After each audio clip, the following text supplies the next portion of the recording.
Action Park Media.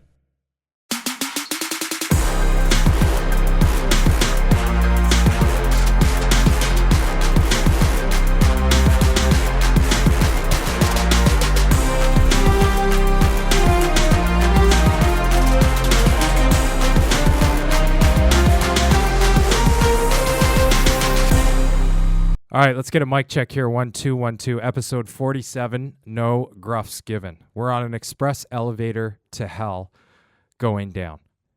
We're on an express elevator to hell, going down. That's Private Hudson from the movie Alien. I don't know. I mean, are we under attack? We've shot down 4 balloons. Small metallic balloons. I mean, okay, first of all, they're not aliens, all right? We are not shooting down alien aircrafts with our F-22s. You're going to take multiple F-22s to battle an alien ship, if in fact we can actually fight them at all. This is a Chinese invasion with spy balloons. Do I think it's a psyop for something much bigger? Do I think that potentially there's a building coming down in New York soon? Maybe. Yeah. I'd say in a hypothetical world, but who knows what's hypothetical and what's not at this point. I have no idea. You're in the Matrix, you're not in the Matrix. We're on an express elevator to hell going down. We have Chinese spy balloons infiltrating the country. Alaska, Lake Huron, the Yukon. I mean, they're mapping. It's fine. Call it what it is. We're shooting these things down. It went from 1, because otherwise, you got to think, first of all, do you think that our government didn't know that these balloons were overhead? If they didn't, then don't worry about the aliens, because we can't even call our shots from these balloons hovering in. I mean, what are you worried about? What are you worried about? Maybe the wrong thing. Maybe this entire thing is a psyop. We're on an express elevator to hell going down. Going to be a little bit of a shorter episode. I don't know. We'll make it short and sweet. You never know what's going to happen. Just this whole chat GPT. What is it? It's Chat GPT. Yep. Yeah, Chat GPT. Yep. Okay. So obviously the thing is infiltrated already, because I just want to read. Somebody posted this. I thought it was pretty funny. Write a poem about the positive attributes of Donald Trump. Chat GPT said, "I'm sorry. As a language model developed by OpenAI, I am not programmed to produce content that is partisan, biased, or political in nature. I am to provide neutral, factual information and promote respectful conversation." Well, then this same individual asked Chat GPT to write a poem about the positive attributes of President Joe Biden. Joe Biden, a leader with a heart so true, a man with empathy and kindness in view. With decades of experience, he stands tall, bringing hope to all, no matter great or small. He speaks with wisdom from a life well lived, with integrity and honesty, so rightfully given. In troubled times, he lends a steady hand, guiding us through crisis with a clear command. A champion for the middle class, he fights for justice, equality, and American rights. With empathy for the marginalized and meek, Joe Biden always seeks to make their voices heard, so sleek. If you ain't black, if you ain't voting for me, you ain't black. I think that's what he said. Yeah. Right? Uh-huh. You ain't, what was it? Something about you ain't black. Yeah, if you don't vote for me, you ain't black. I think we're paraphrasing. I think it so was too. even better than that. I'm going to look it up. So Chat GPT is clearly, it's completely infiltrated. I mean, that was an incredible poem about President Biden. But for some reason, it doesn't work for President Trump. Okay? Yeah, interesting. I don't know. What do I know? What do I know? I'll tell you what, though. I started listening to Anthony Bourdain was on Joe Rogan in 2011, and they talked about jiu-jitsu And I didn't know Bourdain's wife, not the Italian girlfriend, but the wife, she trained Muay Thai and Jiu-Jitsu, which was very interesting, which I believe got him into it. I also noticed that Bourdain had cauliflower ear. He had cauliflower ear. He got it. So now I'm on the I don't care what's going to happen to my ears. I'm not wearing ear guards like wrestlers. I do follow the Princeton wrestling team Instagram account. It's very, very entertaining. They're athletes. Okay. They're athletes.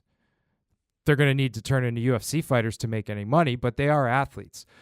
But Bourdain, I don't know. He started talking about ayahuasca and how it was a disappointment. And he said, I went into the jungle. He's referring to an episode where he did ayahuasca, and I was expecting to soil myself. I was going into the jungle. It was a 4-hour boat ride. There was no town whatsoever, no hospital within 10 hours. Okay? He was in the Amazon. So he thought he was going in there and he was going deep. He's going to be naked in the woods, soiling himself. All right? He said it wasn't that bad. He goes, I've had acid trips that were way heavier. Now, I don't know what happened. I got thinking, and I've done acid once, okay? I've done acid once, and I did it with somebody that I love very much, and it was the worst experience of my life. I couldn't tell you. It was in Saratoga Springs. I was seeing fish at SPAC. And all the parties that were there, they know who you were. You were involved. All of us were involved. It was beautiful. But I got dosed, and I got dosed by an individual who's a legendary doser. And I guess like an hour in, which was probably 20 minutes into showtime, we took it pre-show in the lot on the walk up. SPAC's beautiful, by the way. And I said, yeah, I don't think it hit me, man.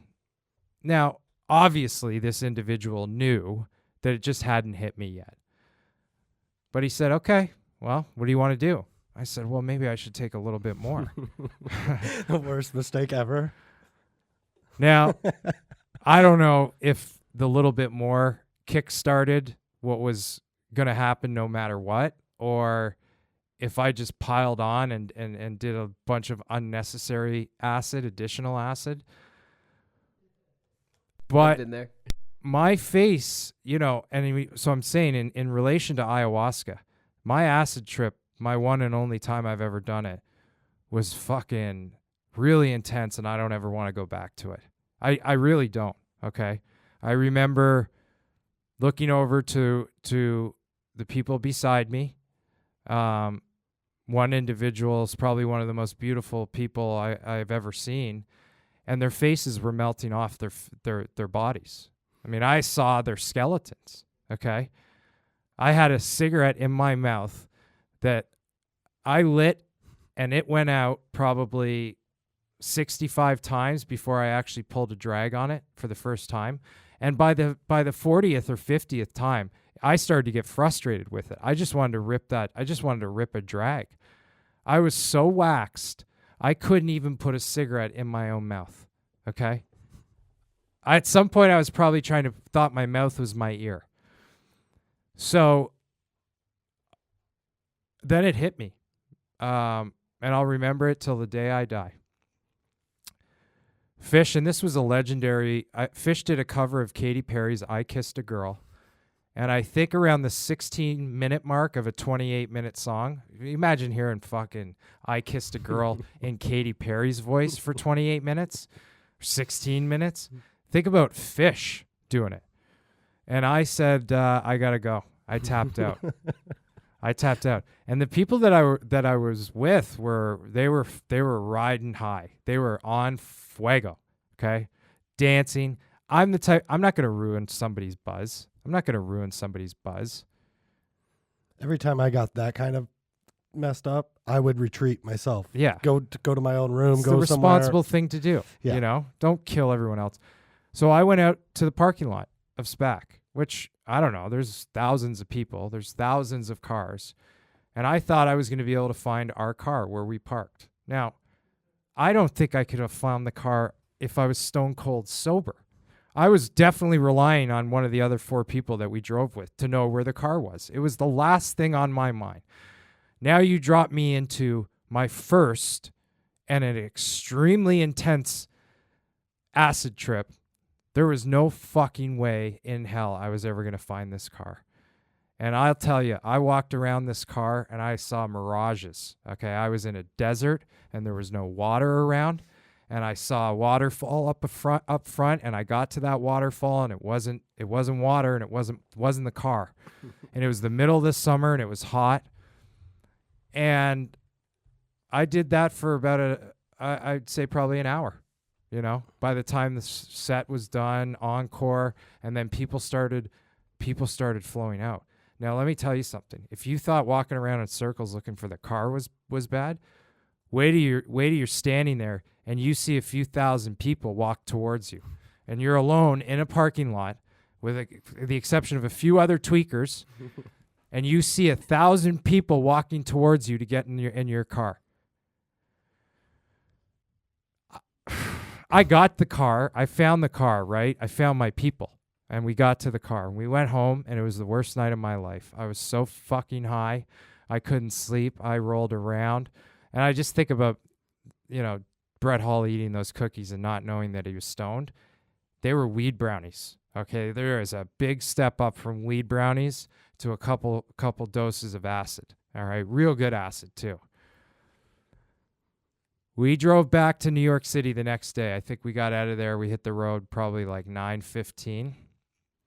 I was so fucking high on the drive home. Now, there was only me and one other person in the car.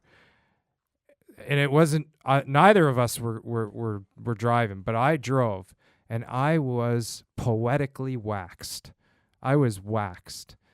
And about 2 hours into the drive, I started to finally feel like this was a good high.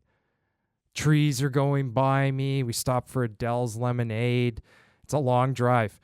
Anyways, I don't know why I'm telling the story, but you know, Bourdain, okay? Go back and listen to this interview because it's 2 heavy hitters early on before, 5-6 years before Louis C.K. pulled his dick out and asked somebody to hold his dick. This was OG era, 2011. It was a good year, all right? The world was still coming out of an economic financial crisis meltdown. We're getting our feet under us. These 2 guys, heavy hitters going back and forth. It's a hell of an interview. Aaron Rodgers is going to, Aaron Rodgers ayahuasca. Aaron Rodgers is going to decide about his future by going on a 4-day isolation in darkness. Now, again, say what you will. I think I'd take the acid over a 4-day isolation in darkness. Complete darkness. This guy's going to be in a room by himself, complete darkness. Now, could your eyes ever adjust to complete darkness, or is complete darkness darkness? I don't think so. Right? Yeah, I don't think so. Like, you close the bedroom, you step into the closet for a second. Mm-hmm. I don't know why. When you were a kid or at night, your eyes adjust to a certain extent. Yeah, there's probably a little depth, but you would still be in complete darkness. Yes, yeah. So maybe he can prepare his food, or they slide it in, and that sounds like the worst fucking thing ever. I don't know that I couldn't do that. Well, yeah, I don't know. Dave, how would you do in complete darkness for 4 days? I don't think I would make it like 2 hours, maybe 3 hours. I'd try to sleep it off for a little bit, a couple hours, and then I'd wake up, and then I would still be like freaking out, I think. And then what would you do? You just, because this isn't like torture. Well, funny you should say that, though. All you warmongers out there that love war. I mean, that's essentially what we did to Al-Qaeda. If you've seen Zero Dark 30, one of the best scenes, they put him in a box. They stuffed this fucking guy in a box. And it's not a very big, like a box. Like the body can barely fit in the, it'd be like stick somebody in a coffin, but a smaller coffin. So we had some interesting practices, okay? I mean, Sean, I still cannot sleep with a door closed. I can't close my bedroom door. I believe it, Dave. That's okay. I got no problem with that. You want nightlight? when I was younger, I always had to have some kind of light on in my room or I couldn't sleep. Yeah. And then it progressed from having a light on to just not being boxed in. I had to have a door open. Right. Not being boxed in. It's like this whole thing. I just watched Manhunter, Michael Mann. Heat. It's about time, running out of time, getting boxed in. All these interesting storylines with time and do we have enough time? I mean, who knows? We're surrounded by fucking aliens at this point. We got spy balloons or aliens. Time is something to be concerned with. Aaron Rodgers has got nothing but time. 4 days. Imagine the average person could just say, hey, I'm going to take 4 days off to sit in total darkness. A guy like Aaron Rodgers probably has a pretty, not just strong willpower, but, great mental capacity to maybe handle something like that, considering all the pressure and everything that he's been under. But the everyday person sitting in a room for 4 days, that sounds like my worst nightmare. Yeah, well, it's actually kind of amazing that he's doing it, and I believe that he is doing it. I mean, it is a huge decision. Tom Brady, I don't know who really knows, but did playing an extra year cost him the love of his life and his family? I mean, that's a fucking big decision, right?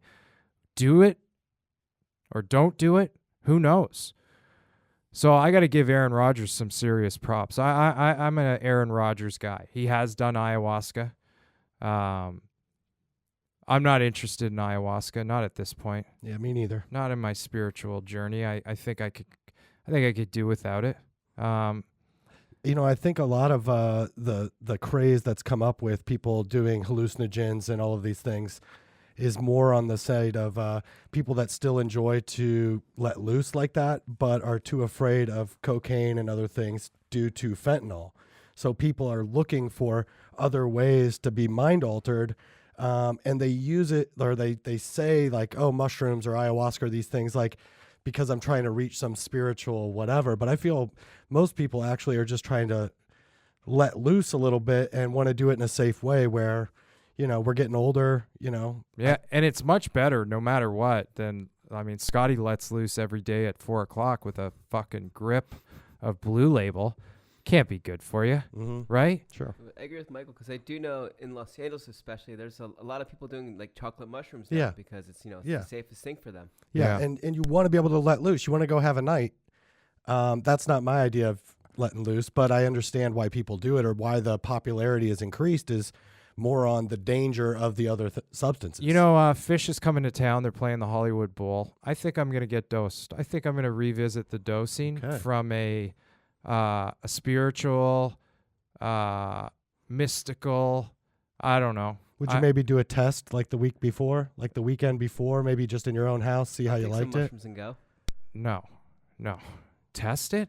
Well, No, I'm not interested in testing. I think it's not testing as in like a strip, but it's just like maybe. Well, how do you test getting dosed? You're either dosed or you're not. Yeah, well, you dose you see the you thing take with the mushrooms like a week before just to see how you enjoy I'm talking about acid. Oh, right. I'm talking about it. Okay. Mushrooms, yeah, you can play that game a little bit. Mm-hmm.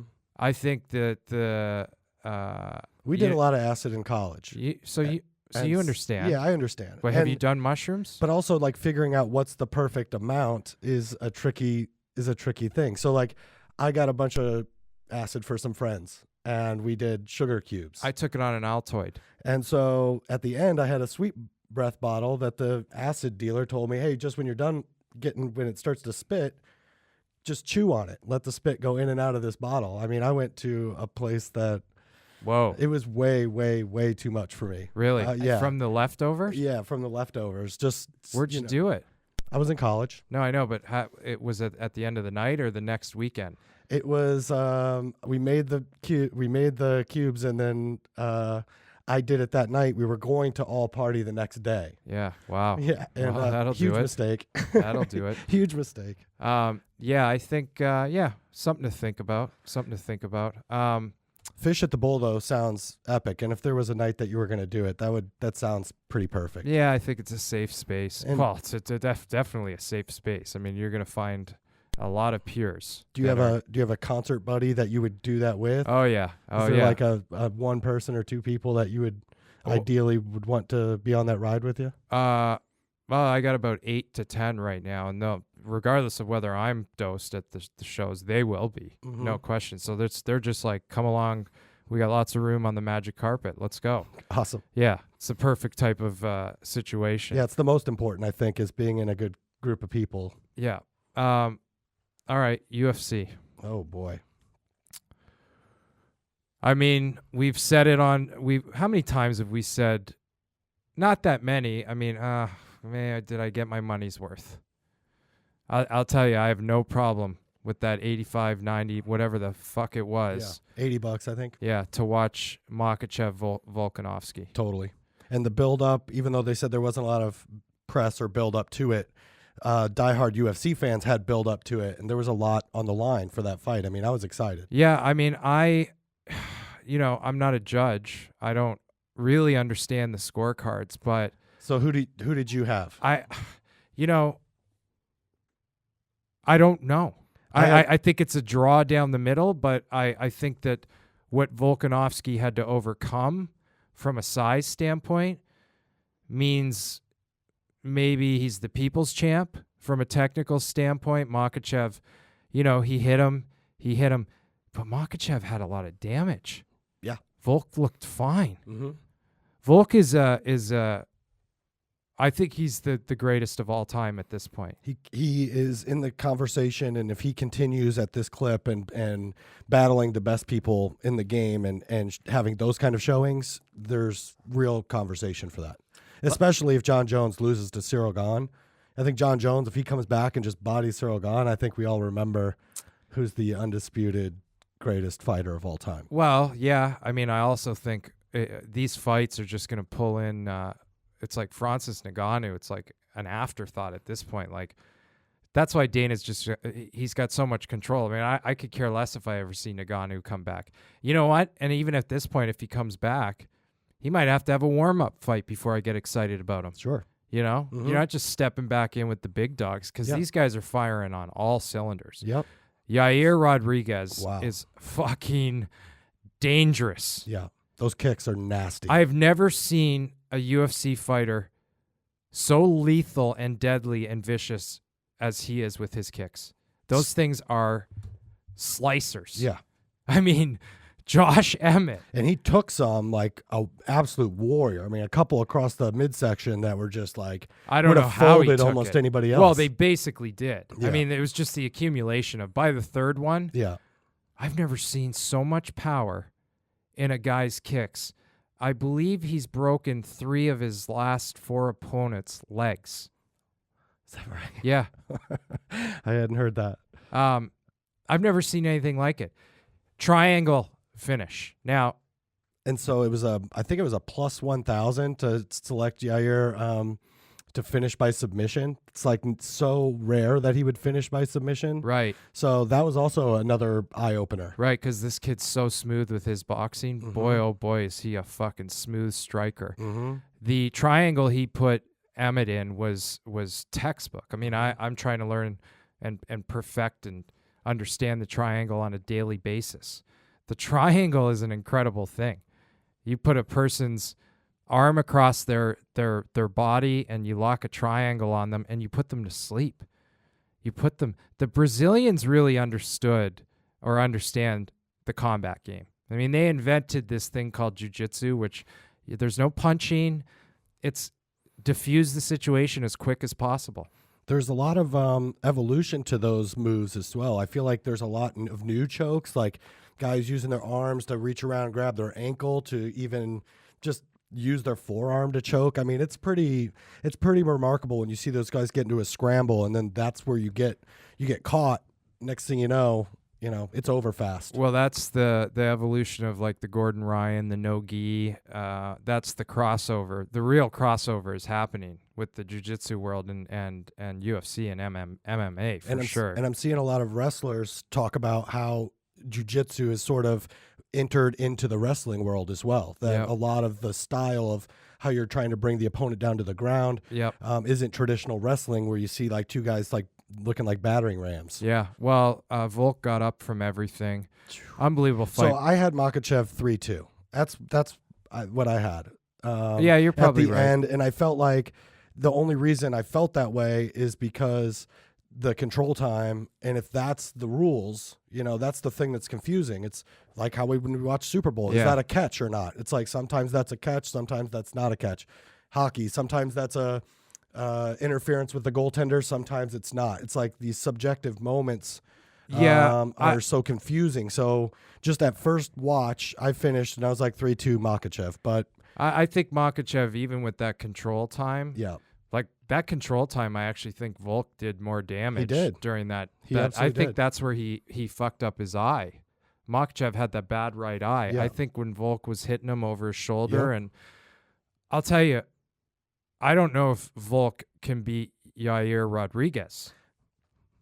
The kid is so long I know. and lean, And Volk had a problem getting close and with Makachev. Yeah, So like if and- he can't and- get close, these kicks in the kid's this sport on a 30-day calendar is introducing killer after killer after killer. I mean, it's like, where'd this guy come from? yeah. Rodriguez, where'd he come from? He even this Jack Della Maddalena, Oh my the gosh. Australian kid, looks tough as fucking nails. Totally. But Randy Brown I felt like showboating a little bit, kind of got caught. He was sort of walking away, with his guard down, sort of like making, the body motion said like, I'm not afraid of you, until he fell flat on his face. Yeah, he was dead anyways. By the way, Michael, Fort Wayne Comets, what a patch. Isn't that cool? What an The spaceman. What an unbelievable patch. We're on an express elevator to hell going down. This is incredible. This is going on one of my jackets. Hell yeah. The Fort Wayne Comics have the best. If this is a logo, Yeah, it's a logo. It's the spaceman logo. and they wear it occasionally, Yeah. unbelievable. Isn't that cool? Fantastic. This should be their permanent logo. Our permanent logo you guys is have an old school. yeah, cool it's an old one. is an Yeah. old school logo here.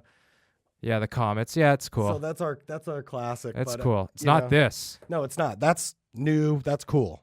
Wow, Yeah, what a patch. totally cool. I'm glad. I hope to see it on a jacket. American League, ECHL. ECHL. There you go. Yep. There you go. Fort Wayne Comets. Beautiful. John Jones, Cyril Gahn is next. Yep. With Valentina, right? Yeah, Shevchenko. Mhm. I don't think anybody's going to beat her. Well, they're saying that this might be the challenge. She didn't do so well in her last fight. She won, but Alexa Grasso is. They're giving her a chance. At least Vegas seems to be Really? not calling it a complete. Oh, I think they have to do that to a certain extent. Yeah, you're right. Cyril Gahn's only fought 12 times. John Jones 26-1. The one was a no contest. Mhm. So we haven't seen John. I know. We don't know what this guy looks like. We don't know. We haven't seen any sparring footage. He could be a fucking killer right now. Yeah. I mean, he's had rest, time. He put more weight on. You have to assume he's a killer as far as these killers are in the heavyweight division. I don't know. I appreciate too that while he was gone, that it was about building the weight naturally and all of these things, that he didn't come back looking like Francis Ngannou, and then we're like, I like it. It appears that he's done it all clean. Totally. So, Totally. He He's- put it on the right way. Yeah. He put it on the right and way. the heavyweights can go longer into their career. So we might be seeing the second, the whole second chapter. You're right. This might not just be It's a great point. another fight or two. This might be another 5 years of seeing John Jones dominate. It's a great point. Because I'm watching a lot of these heavyweights fight right now, and nobody really jumps off the page as like somebody that I think can, other than Cyril Gahn. Well, who, but think about Adesanya went up to he went up to light heavyweight. yeah, right, Okay. against Blachowicz. Yeah, so Blachowicz isn't even a heavyweight, right? No, mm-mm. Those guys are wow. So these boys are big boys. Yeah, I mean, do you see the size of those heavyweights that were on the card? yeah, They were fat. yeah. They looked ridiculous. Is it what were their names? Porter and Tafa? Tafa, yeah. Jimmy Crute. That was Jimmy- light. He was light heavyweight. Yeah, Yeah. it was Tafa and Parker Porter. Yeah, Those two guys, they don't look like John Jones. Tuivasa heavyweight. right. So when you get into that heavyweight, most of these heavyweights just have that balloon around them. Yeah, the mass, the body mass. with the exception of Stipe and Francis. Yeah, and now Cyril. And Gane, you're right as well. So there's a new heavyweight that's starting to emerge as well, certainly from a body type standpoint. Dustin Brown, Matthias Nordstrom called me from Dustin Brown's house party, retirement party, I guess. Cool. Matty was drunk. I said, you're really drunk, Matty. I said, does it have anything to do with that party being a real fucking snooze fest? So you just hit the bottle hard? And, he kind of, he didn't answer, but I could see going on in the background. The fucking bronze statue. It looks like Elon Musk. At this point, what is 3D printers and everything. I think you said it looked like Ovi. Oh, it looked like Ovi. Yeah, it looks like Ovechkin. You said that, I was like, oh my gosh, it does. It does. Yeah. Where did they put that? That's a shame. That's right there in LA Live, right next to all the greats. Why? They all have statues? A lot of statues out there in LA Live. But like, Dustin Brown got a statue? Statue. So with Gretzky and Luke and Shaq and Magic and wow, that's what That's a fucking. I'm a new Kings fan, so for me, I don't have the same affinity, like the love for those core guys that won the cup as a lot of the diehard Kings fans who've been around a long time. Right, but they didn't win 5 cups. That's how I feel too, dude. They won 2. That's how I feel too, and like the first captain to raise the cup in LA.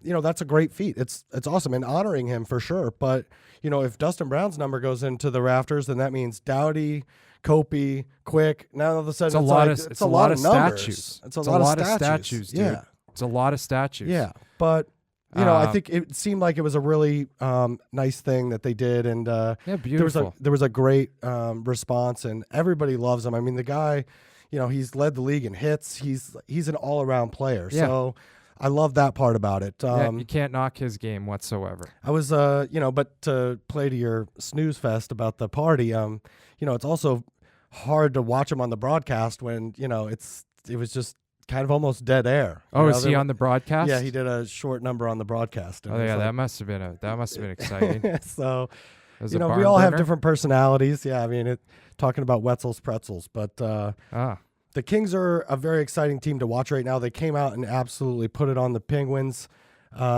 for Dustin Brown night, and Michael, Sidney Crosby gets ejected from the game. So that's what I was going to bring up. I know, but let's just talk about the goalie's mask. I don't give a fuck how you guys are playing and Sidney Crosby. The Kings now, their third goalie is now their starting goalie because of injury. Yeah, Phoenix Copley. All right. Phoenix Copley. Is he a rookie? No, he's been around, almost a career AHL or third guys. So he debuted a new mask, and if you're from LA, we had a famous mountain lion that they just killed, PS22. Actually, PS22 P22. He started to act weird in my buddy Craig's backyard. That's where that footage came from. My friend owned that house. Okay. The thing dragged a raccoon or something. I don't know. It was like a small deer. Anyways, it manhandled it. They put P22 down. They've been tracking this mountain lion for a long time. This kid, we are almost positive, put P22 on his mask. It looks awesome. Which is one of the coolest down low cultural movement moves that I've ever seen from an athlete. I don't know. It's just so in the weeds of LA culture. What an unbelievable mask. It's so cool. Has. And I agree with you. I think no one's asked him? No, and that's the part that's confusing. I was like, none of the reporters asked him. I have not seen anything about it. I don't know. Yeah. I don't know. It's how could you not ask him that question? I know. What's the lion? What's the thing on your mask? Yeah. Do you not I'm in shock because it's this guy's culturally he reads the paper or he got into it somehow. I mean, it was a big story. I don't know if they should have killed P22 or not, but we're in California and they're scary. They're scary. Yeah. Super Bowl commercials.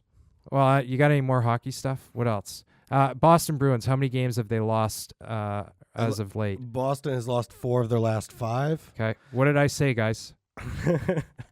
We're on the, for another Kings trip. Chikrin is still on You just We're can't waiting help for it. I yourself. can't help myself. It's Yeah, that's a they're big asking prices up for Chikrin. They scratched him from a one. game. And it looks like they're going to keep him scratched until the deadline, which Okay, is 8 smart. more games in Arizona. Oh, wow. Yeah. That's a lot of games to sit out. That's what they're saying. Is he's just not going to play until he's moved. The team that's getting him, fine. He's healthy. He's getting a little bit of a rest. Yeah. It should add to the trade value. Totally. Um, Tarasenko shows Rangers. up to the Rangers, and the Rangers look really strong right now. Rangers look good. You know, so he's playing on the top line right now with Mika and Kreider. Panarin had a huge game Saturday night. Yeah. So did Kempe. So a couple big, performances over the weekend. A 4-goal game. I used to see 4-goal games from like Gaborik and Hall. And maybe Palfy had one. Like real 4-goal games. Empty netter is not a 4-goal game to me. He had a hat trick and he got a fucking empty netter. It's not a 4-goal game. I mean, it is, but it's not. All right. Okay. Go watch Marian Gaborik score 5 against Minnesota. I think we were in Minnesota. I've seen some big games. He had a couple of nice goals. But the Rangers are good. Yeah. No question. Sergei Bobrovsky, I know the Florida Panthers aren't doing great, but he's just 3 wins away from tying the all-time Russian goaltender wins column. I guess he's He's been quietly winning games. So 350 right now for his career. 353 is the record for Russian goalies in the NHL. Yeah. So that's a pretty cool stat. Yeah. I don't give a fuck about it, but and unless you're a goalie junkie like Michael. Yeah. What else? Oh, was there anything else that happened interesting in the hockey world? PK Subban, none of his clothes fit. If you watch now, you'll see PK. You got to get stuff that you're not a medium, you're a large. You haven't played for 10 months. You put on a little bit of weight, you're a large, bro, or you're an XL. He's probably an XL because he's a big boy. But the clothes don't fit. The clothes got to fit. He had a great Super Bowl commercial. Did he? Yeah, did you see it? No. It's an iPhone commercial. Oh, okay. And him and Joe Thornton go out on the ice with their flashlight on their phone. Yeah. ODR, outdoor rink, and looking for a missing tooth. This was for the Super Bowl? Yeah. They had a Super Bowl commercial for Apple? Mm-hmm. Wow, that's very cool. And they were going around looking for a missing tooth on the ice, and then when they found one, he put it in a missing spot, and it wasn't his tooth. And so he took it out and threw it, and they kept looking. Ah, that's funny. It's a pretty good commercial. That's funny. Yeah. Interesting. Mm-hmm. I wonder who made that. What else? I don't know. I mean, Super Bowl, the commercials. I told you, too, I haven't stopped listening to Rihanna for the last 36 hours. Yeah, she's got some bangers. I love the halftime show. I think it was cool. She was pregnant. I don't know if it's confirmed or not, or if she was. It's confirmed. It is. She was. Yeah. Okay, cool. The red latex, the devil theme with the white Squid Games. I could have went without it. Like, could have just been cool and not way too cool or whatever you would consider it. Yeah, it's fine. She should have brought Jay-Z out. I mean, you think so? Of course. Mm-hmm. But obviously there must be tension still between Beyonce and Rihanna. Like Jay's like, I'm not fucking going near that. But he was at the game, so yeah. They did 2 of the songs that she did with Kanye too. So I know, that was very interesting. He keeps showing up very interesting. He keeps showing up. I mean, well, yeah, because he's got a lot of bangers. Mm-hmm. Okay, let's not forget. He's coming. I mean, I saw things that Adidas says they're going to lose one. Dave, I've seen it everywhere. That's a fucking ploy from Adidas. I can't stand this shit. Read through The Matrix, Dave. I need you to read through The Matrix. We got 2 episodes this week. I did a podcast with Liz Goldwyn. Oh, cool. Valentine's Day. We're going to put it out tomorrow. Great. This will come out on Thursday. Cool. All right. Anything? Can you just tell me who one of the Masked Singers are? Have they announced any of them yet? Has anyone seen any of them? Any episodes have aired where you've seen one? No, it hasn't aired yet. Okay. Don't tell me. Yeah, I can't. Don't. You almost told me. Yeah, you weren't going to. Episode 47, no Gruffs given. We'll see you next week.